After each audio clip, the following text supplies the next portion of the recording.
దేవుని యొక్క ప్రజలారా, దూరాన సమీపాన ఉన్నటువంటి నా ప్రియ స్నేహితులకు సహోదరులకు మన ప్రభువును రక్షకుడైన యేసుక్రీస్తు నామములో మీ అందరికీ శుభం కలుగుగాక. అందరూ బాగున్నారు కదా? సంతోషం.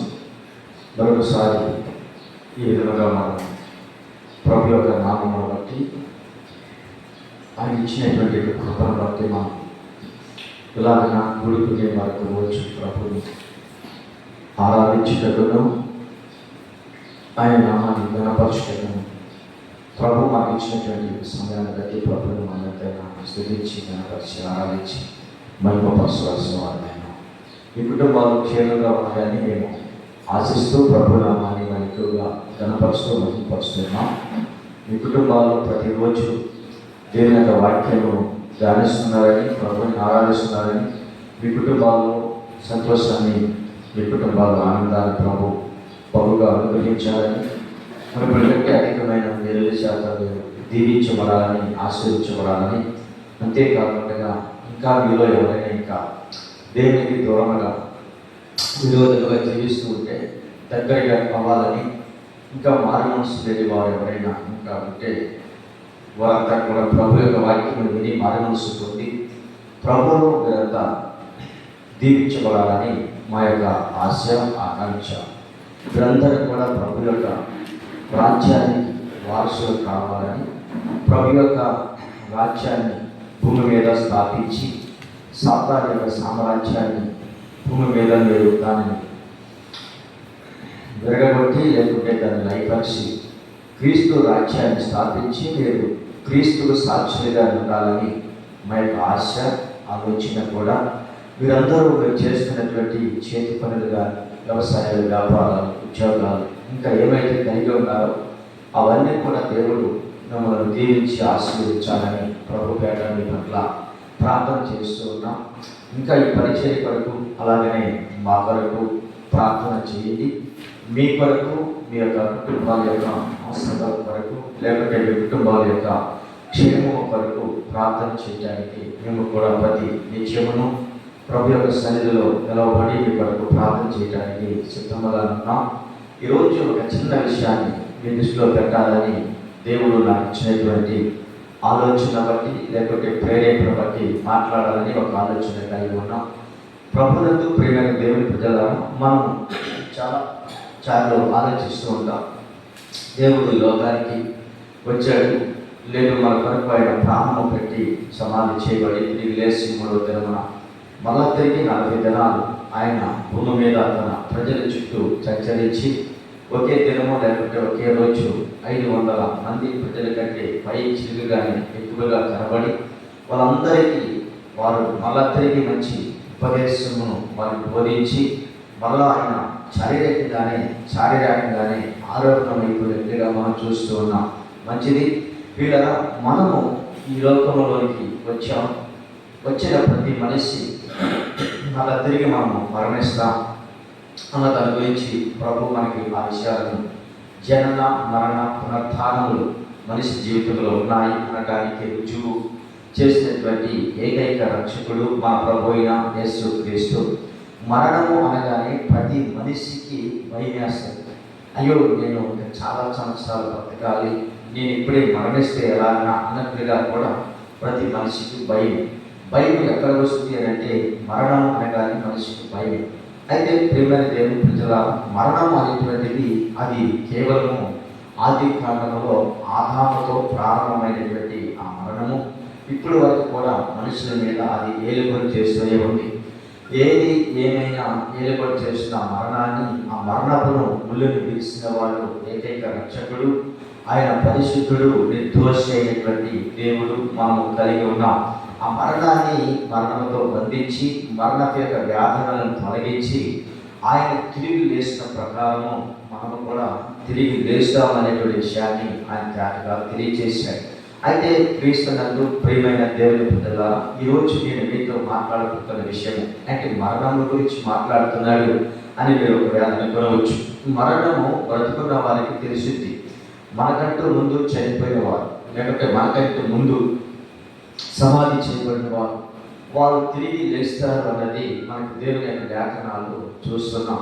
అయితే లెగుస్తారు అనేటువంటిది ఎంత వాస్తవమో, అయితే మరణించిన ప్రతి మనిషి భూమి నుంచి మళ్ళీ తిరిగి వాళ్ళు ఏమి కూడా వాళ్ళు మట్టికెళ్ళారన్న విషయాన్ని కూడా మనం ఖచ్చితంగా తెలుసుకోవాల్సిన విషయం అయింది. ఎందుకంటే ప్రతి మనిషి మరణిస్తాడు. అధికారైనా అనాధికారైనా, జ్ఞానం కలిగిన వాడైనా జ్ఞానం లేని వాడైనా, అందము కలిగిన వాడైనా అందరికైనా, రాజ్యాలని పరిపాలించేవాడైనా దేశాలని నడిపించేవాడైనా, ఎవరైనా సరే ఏదో ఒక దినమన దేవుడు పిలిచినప్పుడు ఖచ్చితంగా మనం ఆ పిలుపుకి నిలబడతాం. ఖచ్చితంగా ఆయన పిలుపుకి మనము విధేయత చూపించి వెళతాం. అంటే పిలుపు అనేటువంటి విషయానికి మనం వస్తే, దేవుడు నన్ను ఈ రీతిగా పిలుస్తున్నాడని, ఆయన పిలుపుని బట్టి నేను చావులోకి వచ్చానండి అనేటువంటి విషయాన్ని మనం చాలామంది మాట్లాడుకుంటూ వస్తాం. అంటే చావుకు పిలుపు వేరు, చావుకు పిలుపు వేరు. ఈ రెండు విషయాలు చాలా మరణంతో కూడినటువంటివి. ఎందుకంటే ప్రియమైన నా దేవుని ప్రజలారా, చాలా సందర్భాల్లో నాకు చావు చేయడానికి పిలిచారు ప్రభు.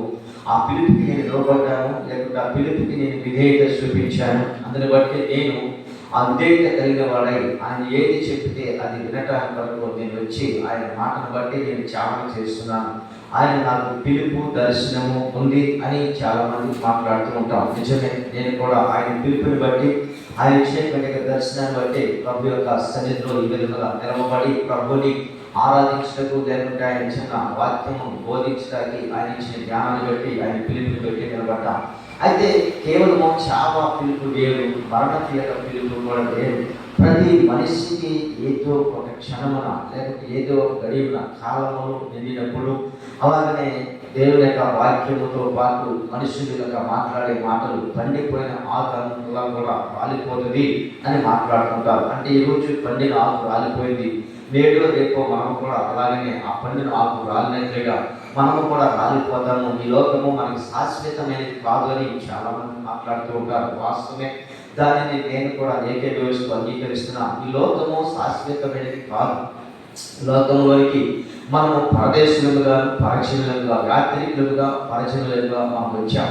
అయితే కొద్దిగానే ఈ లోకంలోనికి పరచనులుగా, యాత్రికులుగా, లేకపోతే పరదేశులుగా వచ్చిన మనకి ఒక 70 సంవత్సరాలు, లేదంటే ఒక 20 సంవత్సరాలు, 60, 40, 30 సంవత్సరాలు ఈ లోకంలోనికి వచ్చిన తర్వాత ఇన్ని సంవత్సరాల్లో మనం దాని జీవితాన్ని పూర్తి చేసుకుని ఏదో రీతిగా మనం ఈ లోకాన్ని మనం సాధించి, మనం ఎక్కడి నుంచి అయితే వచ్చామో అక్కడికి మనం తిరిగి మనం వెళుతున్నామన్న విషయాన్ని ప్రతి ఒక్కరూ మనం తెలుసుకోవాలి. సత్యాన్ని ఎందుకు ఈ సత్యాన్ని తెలుసుకోవాలంటే, తెలుసుకోకపోతే మనం వచ్చినటువంటి వారు మనం తిరిగి ఎలా వెళ్ళాలి, అసలు అక్కడ వెళ్ళేటువంటి లోకము, లేకపోతే ఆ దేశము, లేకపోతే ఆ పరలోక పౌరత్వము, ఆ పట్టణము ఎలా ఉంటుంది, ఈ లోకానికి మనం ఎలా వచ్చాము, మన తిరిగి మనం ఎలా వెళ్తున్నాం అన్న విషయాలు మనం ఖచ్చితంగా తెలుసుకోవాలి. చాలామంది అంటారు, నీవు ఎలా వచ్చావో అలాగే వెళ్తావు అంటారు. అంతేకాకుండా మనం సంపాదించిన దాంట్లో ఏ ఒకటి కొంచెం కూడా ఇక్కడి నుంచి మనం తీసుకెళ్ళలేము కదా అని కూడా మాట్లాడుతుంటారు. నిజమే, అలా అనేవాడే ఇక్కడి నుంచి ఏమి తీసుకెళ్ళము,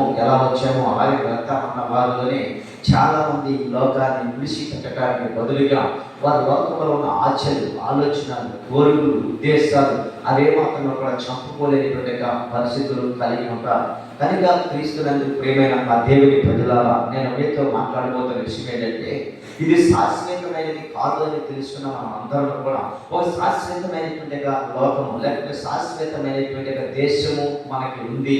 అక్కడికి మనం వెళ్ళాలి ఖచ్చితంగా. అది యుగాయుగములను నీ కొరకు నా కొరకు అక్కడ ఉంచినటువంటి రాజ్యములు, అక్కడ వ్యాధన లేదని, అక్కడ మరణము లేదని, అక్కడ ఆకలి దప్పుక లేదని, అక్కడ నీ కొరకు నా కొరకు సిద్ధపరిచిన ఆ దేశంలో, లేకుండా ఆ రాజ్యంలో మనం అందరం కూడా ఇక్కడ మనం చేస్తున్న ఈ పలికలకి అక్కడ చాలా విలువైన పనులు దేవుడు మనకి కల్పిస్తున్నాడని, దేవుడు మనకి ఒక గొప్ప ఆశ్చర్యత అక్కడ మనకి ఇస్తున్నాడని మనము చూస్తూ ఉన్నాం. దేవుని దూతలకు లేని భాగ్యము, దేవుని దూతలకు లేనటువంటి అర్హత దేవుడు మనకి అక్కడ కూడా ఇస్తున్నాడు. ఇక్కడ పని మాత్రమే మనకి కాదు, అక్కడ వేరేగా అక్కడ ప్రతిరోజు కూడా అక్కడ కూడా మనకి పని ఉందని లేఖనాలు మనకి బోధిస్తున్నాయి. కనుక నేను చెప్తున్న విషయం ఏంటంటే, ఈ లోకంలోనికి మనం ఎలా వచ్చాం, తిరిగి మనం ఎలా వెళ్ళిపోతున్నాం, లోకంలోనికి వచ్చే ముందు మనం ఏది తీసుకురాలేదు, మనం తిరిగి ఇక్కడి నుంచి ఏమి తీసుకెళ్ళలేము అనేటువంటి వాక్యము మనం చూస్తున్నాం. వాస్తవమే. కానీ ప్రియమైన దేవుని ప్రజలారా ఏమీ తీసుకెళ్ళట్లేదు, కానీ ఒకటి మాత్రము మనం తీసుకెళ్తున్నాం అన్నది పరిశుద్ధ గ్రంథం మనకి తేటగా తెలియజేసినది. ఏంటిది అది అన్నది మీకు ఈరోజు తెలియచేయాలని ఒక విషయాన్ని జ్ఞాపకం చేస్తున్నాం. దాన్ని కూడా మనం తీసుకెళ్లకుండా ఇక్కడే దాన్ని విడిచిపెడితే ఖచ్చితంగా దేవుడు మనకు చిత్తపరిచినటువంటి ఆ పరలోక యొక్క రాజ్యానికి వారసులుగా, లేకపోతే ఆ పరలోక రాజ్యంలో దేవుడు నీ కొరకు నా కొరకు స్వాస్థ్యముగా ఇచ్చినటువంటి ఆ యొక్క ఆస్తికి, లేకుంటే ఆ యొక్క సంపదకి మనం వారసులుగా అక్కడ మనం ఉండగలుగుతామని దేవుని యొక్క వాక్యంలో మీకు ఒక చిన్న విషయాన్ని జ్ఞాపకం చేసి నేను ముందుకు వెళ్తాను. సమయాన్ని బట్టి మనం ముగించుకుందాం. వారు ఏ ప్రకారముగా తల్లి గర్భము నుండి వచ్చినో ఆ ప్రకారముగానే తాను వచ్చినట్లే దిగంబరిగానే మరలా పోవును. తాను ప్రయాసపడి సంపాదించిన దానిలో ఏదైనా చేతి పట్టుకొని పోడు. అతను వచ్చిన ప్రకారంగానే మరలా పోవును. ప్రసంగి అంటే జ్ఞాని అయినటువంటి సొలొమోను ఈ మాటలు రాస్తున్నాడు. వారు ఏ ప్రకారంగా వచ్చారు? వారు అనగా నరుడు, అంటే స్త్రీ కలిగిన నరుడులలో ఒకడు, లేకపోతే నీకు నేను మనం వారు అంటే ఏ ప్రకారంగా తల్లి గర్భం నుండి వచ్చాము అంటే తల్లి గర్భంలో నుంచి మనం ఎలా వచ్చాము అనే విషయాన్ని అక్కడ ఆయన తేటగా మనకి తెలియజేస్తున్నాడు. ఎలాగ వచ్చామంటే అందరం కూడా చెప్తున్న మాట అక్కడ గర్భం నుండి వచ్చాను ఆ ప్రకారంగానే తాను వచ్చినట్లే దిగంబరిగానే మరలా పోను. అంటే తల్లి గర్భం నుంచి మనం దిగంబరిగా వచ్చాము, మన తిరిగి దిగంబరిగానే వెళ్తున్నాం అన్న విషయాన్ని ఆ ప్రసంగి గ్రంథకర్త అయినటువంటి సొలొమోను గాని అంటే దావీదు గారి యొక్క కుమారుడు ఆయన ఈ ఒక వాక్యాన్ని రాస్తున్నాడు. అంతేకాకుండా అంటున్నాడు తాను వచ్చినట్లే అంటే దిగంబరిగానే మరలా పోతున్నాడు. అంటే మనం ఎలా వచ్చాము లోకానికంటే ధన ధాన్యాలను సమకూర్చుకుని రాలేదు. అది ఎలా వచ్చామంటే తల్లి గర్భంలో మనము బయటకు ఎలా పడ్డామనంటే దిగంబరత్వము అంటే బట్టలు లేక, వస్త్రధారణ లేక అని రక్తంలో పొర్లుతూ ఏడుస్తూ వచ్చినటువంటి మనము మరలా తిరిగి ఎలా పోతున్నాము దేవుని దగ్గరికి అంటే ఆయన చెప్తున్నమాట తాను వచ్చినట్లుగానే దిగంబరిగానే మరలా పోతున్నాడు. అంతేకాదు తాను ప్రయాసపడి ఏదైనా ఒకవేళ సంపాదించుకుంటే, లేదంటే ప్రయాసపడి ఏదైనా తన కొరకు ఈ లోకంలో మేడలు, విద్యులు, చక్కని బంగారు, ఎండి, వజ్రాలు, వైర్యాలు ఇంకా రకరకాల తన కొరకు ఏవైతే సంపాదించుకుంటున్నాడో ఈ లోకానికి వచ్చి ఆ సంపాదించిన దానిలో ఏ ఒక్కటి కూడా తిరిగి తీసుకెళ్ళడం అనేటువంటి విషయాన్ని వీళ్ళు స్పష్టంగా మనకు తెలియజేస్తున్నారు. చాలా మంది అదే అంటారు, నువ్వు ఇంత సంపాదిస్తున్నావు కానీ ఏమి తీసుకెళ్ళవు కదా, ఎందుకు నువ్వు ఇంతగా ప్రయాసపడుతున్నామని చాలా మంది మాట్లాడుతూ ఉంటారు. వాస్తవమే. కానీ ఏమీ తీసుకెళ్ళకపోయినా కానీ ప్రయాసపడతాము, కష్టపడతాము, శ్రమ పడతాము మాత్రము మానడు. ఎందుకంటే అదొక నైజం మనిషి యొక్క విధానానికి. ఈ లోకంలో నిజమే 60 వచ్చినా 70 వచ్చినా వారు ఏదో విధమైనటువంటి పని చేస్తూ తన పొట్టపైన సరే కష్టపడాలి, సంపాదించాలి. అంటే అంతకుముందు కోట్లకి పడగెత్తినప్పటికీ కూడా అది చాలా మంది కాదు, కానీ అది అట్లా ఉన్నప్పటికీ కూడా ఇంకా తన యొక్క తాపత్రయం ఏంటంటే భూమి మీద నేను ఏదో సంపాదించాలి, నేను ఏదో దాన్ని నేను గడించాలి అనేటువంటి సంకల్పము, ప్రణాళిక మనిషి యొక్క ఆలోచనలో బాగా ఎక్కువగా పనిచేస్తూ ఇంకా ప్రయాసపడుతూనే ఉంటారు.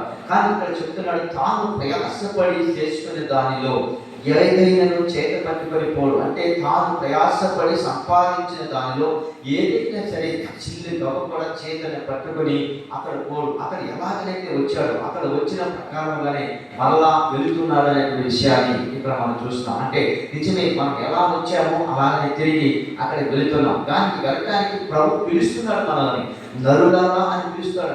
దేవుని యొక్క వాక్యంలో ఎందుకు ఈ విషయాన్ని ఈరోజు మీకు తెలియజేస్తున్నానంటే మీరు కూడా మాట్లాడుతుంటారు, అని ఈరోజు ఈయన మరణముల గురించి మాట్లాడుతున్నాడు అని మీరు అనుకోవచ్చు. కానీ మరణము ప్రతి మనిషికి ఉంది అన్న విషయాన్ని బైబిల్ గ్రంథంలో మనం చూస్తున్నాం. అది 30 సంవత్సరాల వయసులో రావచ్చు, 60 సంవత్సరాల వయసులో రావచ్చు, లేకపోతే 80, 90 సంవత్సరాల వయసులో రావచ్చు.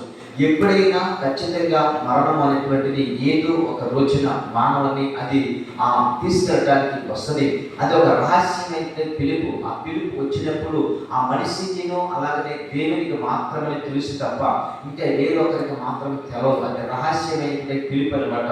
అందుకే 90వ కీర్తనలో రాశాడు, మనుషులను మట్టికి మార్చుచున్నావు, నరులారా తిరిగి వెళ్ళని చలవిస్తున్నావు అంటాడు. నిజమే పిల్లల, మనుషులను మట్టికి ఎందుకు మార్చుచున్నాడంటే ఈ మనిషి మట్టితో చేయబడేటువంటి వాడు.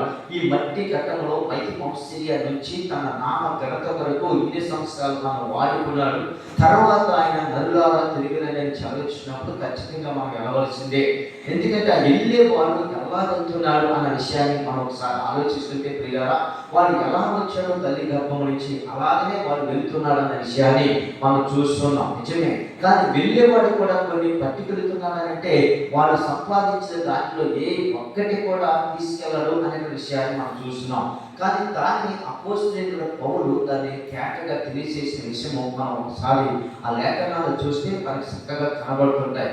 ఏమి తీసుకెళ్ళము మనం, కానీ ఏమి తీసుకెళ్తున్నాము అనే విషయాన్ని అపోస్తలుడైన పౌలు తిమోతికి రాసినటువంటి పత్రికలో ఒక చిన్న విషయాన్ని ప్రస్తావించినట్లుగా మనం చూస్తుంటాం. ఏంటిది అని మనం ఆలోచిస్తున్నప్పుడు ప్రియమైన దేవుని ప్రజలారా, ఖచ్చితంగా ఆ వాక్యంలో మనం చక్కటి విషయాలను మనం చూస్తాం.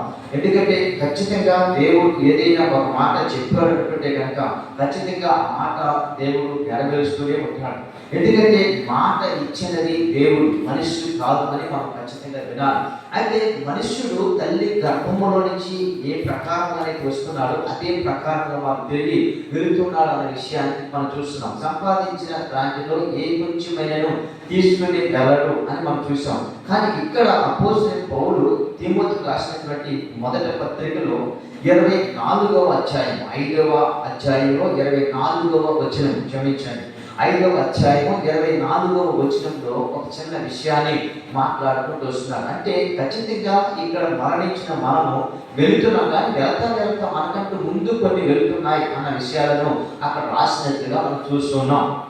అయితే మనకంటూ ముందు వెళ్ళేవి ఉన్నాయి, వాటిని మనము చదువుతున్నప్పుడు ఖచ్చితంగా మనం ఆలోచించి అందుకనే దాన్ని మనం ఎక్కడ విడిచిపెట్టాలి, మనం ఏదైతే భూమి మీద మనం విడిచిపెడుతున్నామో, ఏదైతే మనము దానిని విడిచిపెట్టడానికి ప్రయత్నం చేసి దాని జోలికి వెళ్ళకుండా ఉంటామో ఖచ్చితంగా ప్రభు యొక్క రాజ్యంలో మనం అందరం కూడా ఉండగలుగుతాం. ఎందుకంటే ఆయన చెప్తున్న మాట 24 వస్తుంది, కొందరి పాపములు తేటగా బయలుపడుతున్నాయి అని రాశాడు. అంటే కొందరి పాపములు అంటే పాపము చేసిన ప్రతి మనిషికి, అందుకనే రోమా పత్రికలు అంటాడు పాపము వలన వచ్చు ఆ జీతము అంటాడు. పాపము వలన వచ్చి జీతము మరణం వలన వచ్చి జీతము పాపం అని ఈ విషయాలు అక్కడ ఒక విషయాన్ని మనకి కనబడుతూ ఉంటుంది. ఎందుకంటే ప్రియమైన దేవుని ప్రజల ఇక్కడ పాపముల గురించి ఆయన మాట్లాడు. పాపము వలన వచ్చు జీతము మరణము అన్నాడు. అంటే పాపము వలన వచ్చు జీతం ఏమిస్తున్నాడు అంటే మరణము అని మనం రోమాపత్రిక 6వ అధ్యాయము చివరి వచనాల్లో ఈ మాటలు మనం చూస్తాం. ఎలాగనగా పాపము వలన వచ్చు జీతము మరణము. అయితే దేవుని కృపావరము మన ప్రభు అయిన క్రీస్తు యేసునందు నిత్య జీవము అని మనం చూస్తున్నాం. అయితే ఇక్కడ కొందరి పాపములు అన్నాడు. అంటే కొందరు, అంటే అందరూ కాదు, కొందరి పాపములు అనే విషయాన్ని ఇక్కడ మనం చూస్తున్నాం. 24వ వచనంలో కొందరి పాపములు తేటగా బయలుపడి, అంటే తేటగా బయలుపడుతూ ఉంటాయి. అంటే చాలా మంది మనం భూమి మీద ఉన్నప్పుడు వారు చేస్తున్నటువంటి పనులు బట్టు, లేకపోతే వారు ఉన్నటువంటి పరిస్థితులు బట్టు కొంతమంది చాలా దినాలు రోజే మంచాల మీద దాదాపుగా సంవత్సరాల తరబడి లేకుంటే నెలల తరబడి మంచాల మీద వాళ్ళు ములుగుతూ ఆ వ్యాధితోనే వాళ్ళు చాలా బాధపడుతూ బాధ అనుభవిస్తూ సంవత్సరాల తరబడి కొంతమంది, నెలల తరబడి కొంతమంది ఆహారం లేక నీళ్ళతో తాగి అలా జీవశైలి అలా ఉండిపోతూ కొంతకాలానికి వాళ్ళు ప్రాణాన్ని విడుస్తారు. అలాంటప్పుడు చాలా మంది చుట్టుపక్కల ఉన్నటువంటి వాళ్ళు ప్రజలు ఏమంటారంటే దీంట్లో బాబు నరకం అనేటువంటిది ఎక్కడో లేదు, కానీ భూమి మీదే వాళ్ళు చేసినటువంటి పాపానికి భూమి మీదే ఆ బాధని వాళ్ళు అనుభవించేటట్లుగా దేవుడు చేస్తున్నాడనే విషయాలు కూడా చాలా మంది మాట్లాడుకుంటూ వస్తుంటారు. ప్రియుల దానికి నేను ఏమాత్రం కూడా వారు చేసిన పాపాన్ని నేను పేరు పెట్టి చూపించడం లేదు, కానీ కనీసం ప్రియుల వాళ్ళు పాపము వాళ్ళని ఏమైనా చేయగలరు. అయితే దాని గురించి కాదు, ఈ పాపము నేను పట్టుకుంటుంది అనే వాక్యం కూడా మనం చూస్తాం. అయితే కొందరి పాపములు అని రాయబడిన మాట ఏంటంటే కొందరి పాపములు తేటగా బయలుపడుతున్నాయి. అంటే వాళ్ళు ఇంతకాలము మంచాల మీద లేకుంటే అలాగైనా నేర్చుకెళ్ళిపోయి ఉరుగైపోయి ఉంటున్నారంటే నిజంగా వాళ్ళు చిన్నప్పుడు అండి వాళ్ళు ఇది చేశారు, వాళ్ళు అది చేశారు, వాడిని మోసం చేశారు, వీడిని మోసం చేశారు, వాడి నెత్తి మీద చేతులు పెట్టాడు, వీడి నెత్తి మీద చేతులు పెట్టాడు, వాడిని వీడిని కొట్టాడు, వాడిని గిల్లాడు, వీడిని గిల్లాడు, వాడిని కలిశాడు, వీడిని కలిశాడు, అవే వీడికి వెంటాడుతున్నాయని చాలా మంది మనం ఏం చేస్తాం, తీర్పు తీర్చేస్తాం. మనము తీర్పు తీర్చవలసినటువంటి పని మనదే కాదు. ఎందుకంటే తీర్పు తీర్చవలసినటువంటి వాడు ఒక ఆయన ఉన్నాడు, ఆయన మనం ఆరాధిస్తున్న దేవుడు. నీవు కనుక భూమి మీద తీర్పు తీర్చవరకు అది అక్కడ నీకు తీర్పు తీర్చబడదని వాక్యంలో కూడా చూస్తున్నాం. మనం ఎవరి గురించి తీర్పు తీర్చకూడదు. వాళ్ళు ఏ విషయంలో బాధ అనుభవిస్తున్నారు, ఏ విషయంలో వారు కష్టాలు అనుభవిస్తున్నారు, ఏ విషయంలో వాళ్ళు కుంగిపోయి బలహీనపడుతున్నారు, దానికి ఒకవేళ ఇక్కడ అనుభవిస్తున్నారేమో కానీ అక్కడ మాత్రం నిత్య జీవం వాళ్ళకి ఉంది అని నేను ఖచ్చితంగా చెప్పగలను. ఎందుకంటే దేవుని వాక్యంలో అందరి పాపములు కేటగా బయలుపడి న్యాయపు తీర్పునకు ముందుగా నడుచుతున్నవి అని వాక్యంలో మనం చూస్తున్నాం. అంటే భూమి మీద సంపాదించిన దాంట్లో ఏ ఒక్కటి కూడా దేవుని దగ్గరికి తీసుకెళ్ళడు. తల్లి గర్భంలో నుంచి వాడు దిగమరగా వచ్చాడు, వాడు దిగమరగానే పోతున్నాడని మనం మొట్టమొదటిగా వాక్యాలు చూసాం. కానీ ఇక్కడ చెప్తున్న మాట ఏంటంటే దేవుని యొక్క వాక్యంలో కొందరి పాపములు తేటగా బయలుపడి న్యాయపు తీర్పునకు ముందుగా నడుచుచున్నవి అంటే బయలుపడుతున్నాయంట కొందరి పాపములు. ఆ పాపములు అంటే భూమి మీద చేసినటువంటి అతిక్రమాలు, పాపాలు ఏమైతే చేశారో అవంట దేవుని లేఖనంలో అక్కడ న్యాయపు తీర్పునకు ముందుగా నడుచుచున్నవి అంటాడు. నడుచుచున్నవి అని మాట్లాడుతున్నాడు. నిజమే. అంటే మనకంటే ముందు ఏమి నడుస్తున్నాయి, మనకంటే ముందు దేవుని దగ్గరికి ఏమి వెళ్తున్నాయంటే మన క్రియలు వెళ్తున్నాయన్న విషయాన్ని ఇక్కడ తేటగా అపోస్తున్న పౌలు ఈ తిమోతికి రాసినటువంటి పత్రికలో లెటర్లో చక్కగా స్పష్టంగా రాస్తున్నారు. క్రియలు అంటే మనకు తెలుసు, ప్రియమైన దేవుని ప్రజల భూమి మీద ప్రభువుని ఎరగక మునుపు చేసిన క్రియలు వేరుగా ఉంటాయి, ప్రభువుని ఎరిగిన తర్వాత చేసే క్రియలు వేరుగా ఉంటాయి. ప్రభువుని ఎరగక మునుపు ప్రతి ఒక్కరూ కూడా ఇలాంటి పరిస్థితి కలిగినటువంటి వారమే.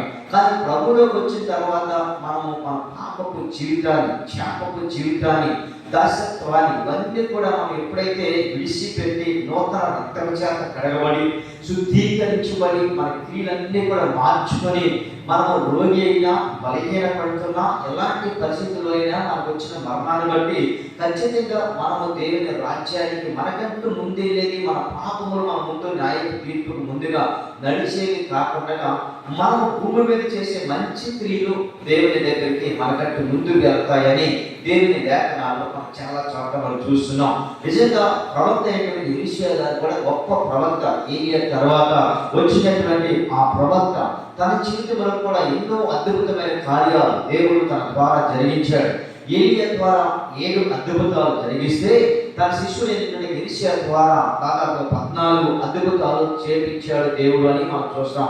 అలాంటి అన్ని అద్భుతాలు చేసినటువంటి ఆ దైవ సేవకుడు కూడా రోగి ఉండి మరణించాడని దేవుని లేఖనాలు మనం చూస్తున్నాం. కొన్ని ఈ విషయాల్లో మనం చూస్తున్నాం. చాలా మంది ప్రజలే తీర్పు తీర్చేస్తారు భూమి మీద. మనం తీర్పు తీర్చడానికి మనం ఏ పాటి వాళ్ళము, ఎందుకంటే మనం ఎంతటి వాళ్ళము అని మనం దేవుని లేఖనాల్లో కూడా మనం చూస్తున్నాం. ఎవరి విషయంలో మనం తీర్పు తీర్చకూడదు, ఎవరి విషయంలో మనము ఏ విధంగా కూడా మాట్లాడకూడదు. అది దేవునికి చిత్తమై ఉన్నదేమో, దేవుని యొక్క ప్రణాళిక అయినదేమో. వారు అలా మరణించడము, లేకపోతే వారు అలా జీవించడము, లేకపోతే వారు అలాగైనా రోగి మంచాల మీద అలా పడి తన ప్రాణాలు విడిచిపెట్టడం అది దేవునికి ఇష్టమేమో. కానీ ఎలీషా ప్రవక్త ఇక్కడ రోగి మరణించిన దేవుని సన్నిధిలో ఆయన సజీవుడిగా ఉన్నాడని లేఖనాలు మనం తెలియజేస్తున్నాయి. ఇక్కడ బాధలు, ఇక్కడ కష్టాలు, ఇక్కడ వ్యాధులు, ఇక్కడ సమస్యలు, ఇక్కడ ఉన్న పరిస్థితులు ఇవేమి కూడా మనకు కూడా రావు. మనకు కూడా వచ్చేది ఒకటే, నీతి వస్తుంది. మనకు కూడా వచ్చేది భూమి మీద ఏమైతే మనము నీతి క్రియలు చేశామో, నీతి ప్రవర్తన కలిగి జీవించామో అదే మనకంటూ ముందుగా వెళ్తుంది. ఇక్కడ మనం వెళ్తున్నది ఏంటంటే పాపములు తేటగా బయలుపడి న్యాయపు తీర్పులకు ముందుగా నడుచుతున్నాయి. అంటే పాపాలు వెళ్తున్నాయి అని చెప్పారు. పాపము ఎలా వెళ్తున్నదో అలాగనే భూమి మీద చేస్తున్న నీతి క్రియలు, అందుకే లోకస్తులు అంటారు పుణ్య కార్యాలు అంటారు. అంటే పుణ్య కార్యాలు, నీవు ఇక్కడ పుణ్యము చేసుకుంటే అక్కడ నీకు ఆ పుణ్యము దొరుకుతుంది అని చెప్తుంటారు. అయితే దేవుని వాక్యం కూడా చెప్తున్న విషయం ఏంటంటే ఇక్కడ నీవు నీతి క్రియలు కలిగి పాపాన్ని విడిచిపెట్టి, శాపాన్ని విడిచిపెట్టి నీవు చేస్తున్న ప్రతి అతిక్రమాలన్నీ కూడా విడిచిపెట్టి నీతి క్రియలు జరిగించి దేవుని రక్తం చేత శుద్ధీకరించబడి యథార్థమైన జీవితము, యథార్థమైన భక్తిని కలిగి నీవు మరణిస్తే అప్పుడు నువ్వు చేసిన క్రియలు నీకంటూ ముందుగా వెళ్తాయి. ఎందుకంటే దేవుని లేఖనాల్లో కూడా చాలా చోట్ల మనం చూస్తూ ఉంటాం. కనుక ప్రియమైన దేవుని ప్రజలారా, అలా మాట్లాడుతూ తీర్పునకు ముందుగా నడుచుతున్నవి మరి కొందరి పాపములు వారి వెంట వెలుచున్నాయి. చూడండి, వారి వెంట వెలుచున్నది ఏంటి అంటే వారి పాపములు వెలుచున్నాయి అంటున్నాడు ఇక్కడ దేవుని యొక్క వాక్యములో. మనము ప్రసంగి గ్రంథంలో చదివాం. ఏమని చదివామని మనం ప్రసంగి గ్రంథంలో చూస్తే ఆ ప్రసంగి గ్రంథంలో చెప్పిన మాట ఎందుకంటే తాను సంపాదించిన దాంట్లో ఏ ఒక్కటే కూడా వాడు చేత పట్టుకుని అంటే చేతిలో పట్టుకుని లేక తీసుకుని వెళ్ళడు అనే వాక్యాన్ని మనం చూసాం. నిజమే, మనం సంపాదించిన దాంట్లో ఏ ఒక్కటే కూడా మనకు కూడా రాదు. కనీసము మనం కట్టుకున్న భార్య, లేకుంటే మనకు ఉన్నటువంటి బంధువర్గం, మనకున్న స్నేహితులు, మనకు ఉన్నటువంటి కుటుంబీకులు, మనకు ఉన్నటువంటి వారందరూ కూడా అవసరమైతే ఎక్కడ దగ్గర శ్మశాన వాటి దగ్గరికి వస్తారు. తర్వాత అక్కడి నుంచి వాళ్ళు ఎక్కడికి తిరిగి రావాల్సిందే.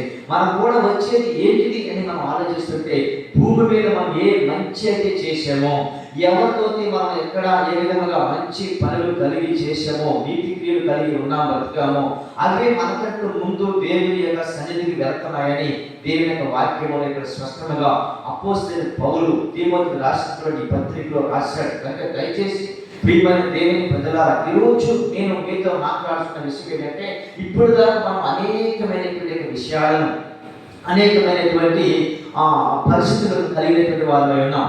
ప్రభువు ఎరగ మునుపు ఏమేమో చేశాం, ప్రభువు తెలిసిన తర్వాత ఇంకా కొద్ది కాలమే మనం బ్రతుకుతాం. కొద్ది కాలము మనం ఎవరు కూడా బ్రతకము.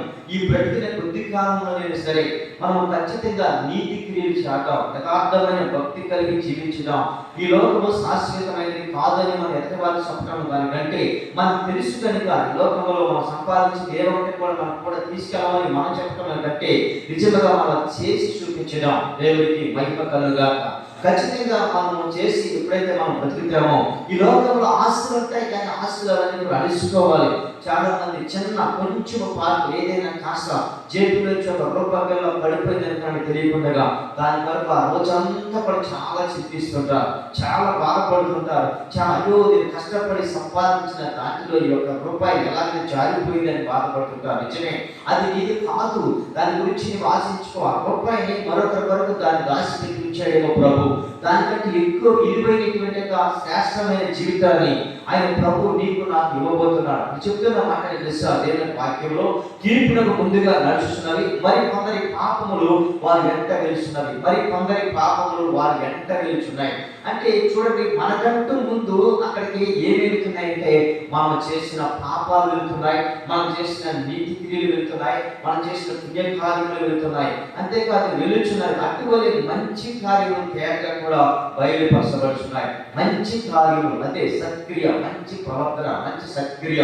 అక్కడ అంటున్నాడు కదా కార్యములు తేటగా, అంటే అటువలే మంచి కార్యములు తేటగా బయలుపడుచున్నవి, బయలుపడవి దాచబడనేరవు. కనుక మంచి కార్యములు కూడా బయలుపరచబడుతున్నాయి. కనుక ఈరోజు నేను మీతో చెప్తున్నటువంటి విషయము క్రీస్తునందు నా ప్రియమైన స్నేహితులారా, సహోదరులారా, మనము భూమి మీద మంచి కార్యాలు చేద్దాం, మంచి పనులు చేద్దాం, మంచిగా జీవించుదాం, మంచిగా ప్రవర్తించుదాం, మంచిగా మన జీవితాన్ని కొనసాగించుదాం.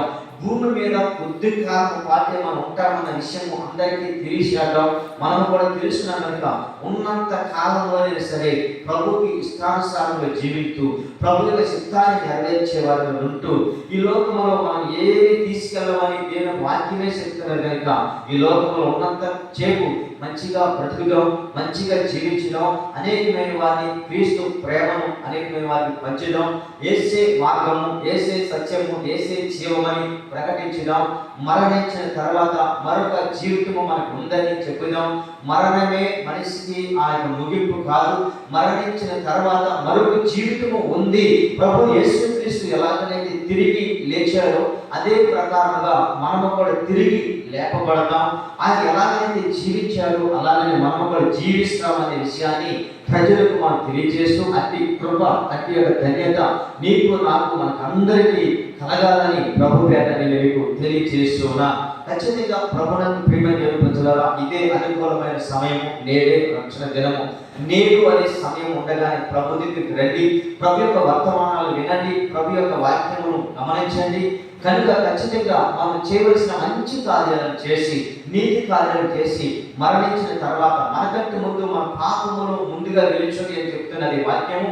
పాపములు విడిచిపెట్టుకొని మంచి కార్యాలు చేసినప్పుడు మంచి కార్యాలు మనకంటే ముందుగా దేవుని న్యాయ తీర్పు దగ్గరికి వెళ్ళినట్లుగా అట్టి కృప నీకు నాకు మనకందరికి ప్రభు దయచేయుగాక. ప్రార్థన చేసుకుందాము. పరిశుద్ధమును నమ్మకమును పరలోకమందున్న మా తండ్రి, మీకు స్తోత్రాలు వందనాలు తెలియజేస్తూ ఉన్నా. ఈ ఉదయకాల సమయంలో మీ సన్నిధిలో 10 నిమిషాలు మాట్లాడటానికి మీరు మా కృపను దయచేశారు. ఈ ఉదయమున చెప్పబడుతున్న ప్రతి మాట మా యొక్క జీవితానికి ఆశీర్వాదకరంగా మేలుకరంగా ఉంచండి. సంఘాన్ని బలపరచండి. ఈ వాక్యం వింటున్న ప్రజల కుటుంబాలను దీవించండి. వారి కుటుంబాల్లో వేదన, రోదన, స్వాదన చేస్తున్నాము తొలగించండి.